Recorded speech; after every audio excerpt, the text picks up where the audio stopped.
Алла Таалаға мойынсыну жана пайгамбарды сүйүү.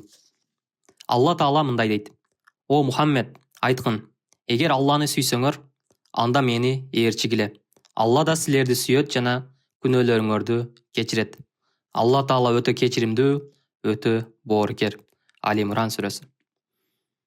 Пенденин Алланы жана анын пайгамбарын сүйүшү аларга мойынсунуу, буйруктарына баш ийүү болуп саналат. Алланын өз пендесин сүйүшү, ага жакшылык неаматтарды бериши, сыйлашы, аны кечириши.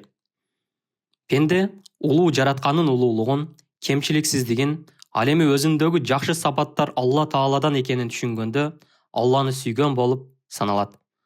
Пенденин буларды түшүнүшү аны жакшы иштерди кылууга жетелейт. Хасан Басринин айтуусу боюнча, кээ бирөөлөр пайгамбарыбызга саллаллаху алейхи вассалам: "О Мухаммед, биз жараткан эгебизди сүйөбүз" деп айтканда, жогорудагы аят түшүрүлгөн. Бишир Хафи радиаллаху анху мындай дейт: "Бир күнү пайгамбарыбызды саллаллаху алейхи вассалам түшүмдө көрдүм. Ал: Бишир, Алла сени кайсыл сапаттарың үчүн курдаштарыңан жогору кылып койгонун билесиңби деп сурады. Мен жок билбейм дедим. Ошондо пайгамбар саллаллаху алейхи вассалам жакшы кишилерге кызмат кылып, мусулман бир туугандарыңа насаат айтышың, досторуңду жана менин сүннөтүмдү кармангандарды сүйүшүң жана менин сүннөтүмдү ээрчигениң себептүү жогорулатты деп айтты. Пайгамбар саллаллаху алейхи вассалам бир хадисте: "Ким менин жолумду тутунса, мени сүйгөн болот, жана ким мени сүйсө, кыяматта бейиште мени менен бирге болот" деген. Адамдардын адеп ахлагы бузулуп, түрдүү агымдарга бөлүнүп кеткен учурда, пайгамбарыбыздын саллаллаху алейхи вассалам сүннөтүн бекем кармангандарга 100 шейиттин сообу берилет. Сиратул Ислам аттуу китептеги маалыматтар да муну тастыктап турат. Пайгамбарыбыз саллаллаху алейхи вассалам киргиси келбегендерден сырткары үммөтүмдүн баары бейишке кирет деди. Сахабалар: "О Алланын элчиси, ким бейишке кирүүнү каалабасын?" деп таң кала сурашты. Пайгамбарыбыз саллаллаху алейхи вассалам: "Мага моюн сунгандар бейишке кирет. Мага каршы чыккандар болсо, бейишке кирүүнү каалабагандар" деп жооп кайтарды. Тасаввуф жолундагы бир киши мындай дейт: "Эгер асманда учкан, деңизде баскан, оозуна от салган жана ушул сыяктуу адам баласы жасай албай турган иштерди жасаган, бирок Алла парз кылган ибадаттардан же пайгамбарыбыздын саллаллаху алейхи вассалам сүннөттөрүнөн бирөөсүн билип туруп жасабаган тарикат шейхин көрсөң, анын көрсөткөн өзгөчөлүктөрү керемет эмес, истидрач. Истидраждын мааниси ыймансыздарды акыйкат жолдон алыстатып, жоготууга учураткан кээ бир адаттан сырткары өзгөчөлүктөр экенин билип кой. Анын жамандыгынан Кудай сактасын." Жунайд Багдади рахматуллаху алейхи: "Алланын жардамысыз эч ким ага жете албайт. Аллага жетүүнүн жолу элчиси Мухаммедти ээрчүү" деп айткан. Сиратул Ислам аттуу китепте баяндалганы боюнча, Ахмад аль-Хивари рахматуллаху алейхи мындай дейт: "Сүннөткө жатпаган иштер кабыл алынбайт. Анткени пайгамбарыбыз саллаллаху алейхи вассалам ким мени сүннөтүмдү ээрчибесе, ага шапаатым арам болот" деп айткан. Айтууларга караганда, бир киши бир жиндинин ылайыксыз жоосуна күбө болуп, бул тууралуу Маруф аль-Кархиге рахиматуллаху алейхи айтат. Маруф аль-Кархи жылмайып туруп ага: "Бир тууганым, сен жолуктурган киши Алланы сүйгөндөрдүн жиндилеринен. Себеби Алланы сүйгөндөрдүн ичинде акылдуусу, жиндиси, кичинеси жана чоңу болот" деп жооп берет. Жунайд Багдади мындай дейт: "Бир күнү Сирри рахматуллаху алейхи устатыбыз ооруп калды. Анын оорусунун себебин биле албадык. Дарысын да таба албадык. Бизге бир дарыгерди сунушташты. Сирридин рахматуллаху алейхи заарасын бир ишке куюп алып, ага алып бардык. Дарыгер заараны текшерип көрүп, бизге: 'Бул заара ашык болгон кишинин заарасына окшоп турат' деди. Мен ошол жерден бир кыйкырып алып, эстен танып, колумдагы зааранын идишин жерге түшүрүп жиберипмин. Кийин кайтып келгенде Сирриге рахматуллаху алейхи болгон окуяны айтып берсем, ал жылмайып: 'Алла жанымды алсын, ал кантип билди экен' деди. Мен: 'Шейхим, демек сүйүү заарада да белгилүү болот турбайбы?' деп таңыркадым. Мага: 'Албетте билинет' деп жооп берди. Суфьян рахматуллаху алейхи мындай дейт: "Ким Алланы сүйгөндөрдү сүйсө, ал Алланы сүйгөн болот. Ким Алла Таалаға бағлаған пенделеріне урмат қылса, ал Аллаға тазим қылған болады. Сахил рахматуллаху алейхи айтады: Алла Тааланы сүюінің белгісі Алланың китебін сүю. Алла Тааланы және аның китебін сүюінің белгісі пайғамбарды саллаллаху алейхи уассалам сүю. Пайғамбарды саллаллаху алейхи уассалам сүюінің белгісі аның сүннетін атқару. Аның сүннетін атқаруының белгісі ақыретті сүю. Ақыретті сүюінің белгісі бұл дүниені сүйбеу. Бұл дүниені сүйбеуінің белгісі ақыретке азық бола тұрғанынан ашықшасын тұтынбау.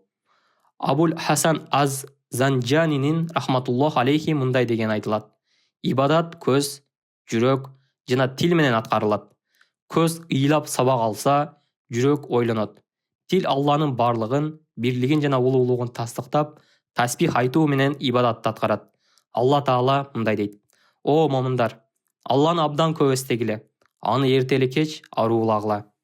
Айтууларга караганда Абдуллах менен Ахмад бин Харб бир жерде отурушканда, Ахмад бин Харб жерден бир тутам чөп жулду.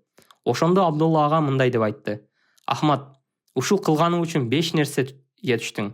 1. Жүрөгүңдү Алла Таалага тасбих кылуудан тостуң. 2. Напсиңди Алла Тааланын зикиринен башка нерсе менен алек кылдың. 3.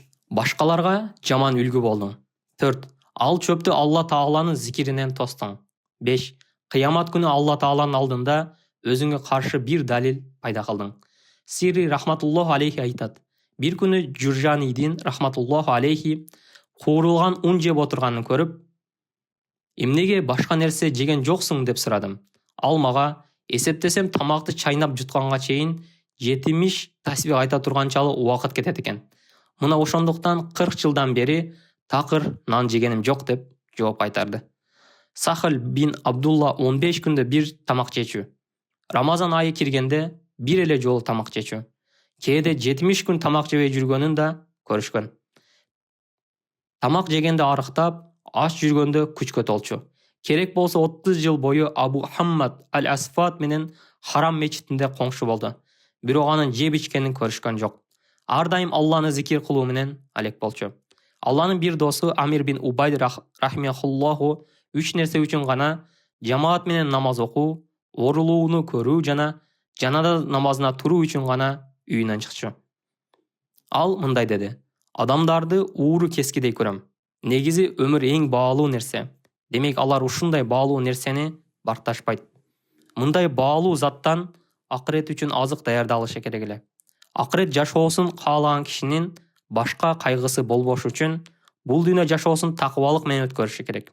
Себеби пенде өз деңгээлин сактап калыш үчүн материалдык жана руханий жагын жөнгө сала билиши зарыл. Момун ар дайым даарат менен жүргөнү дурус. Даараты бузулганда дароо даарат алып, 2 рекет намаз окушу абзел.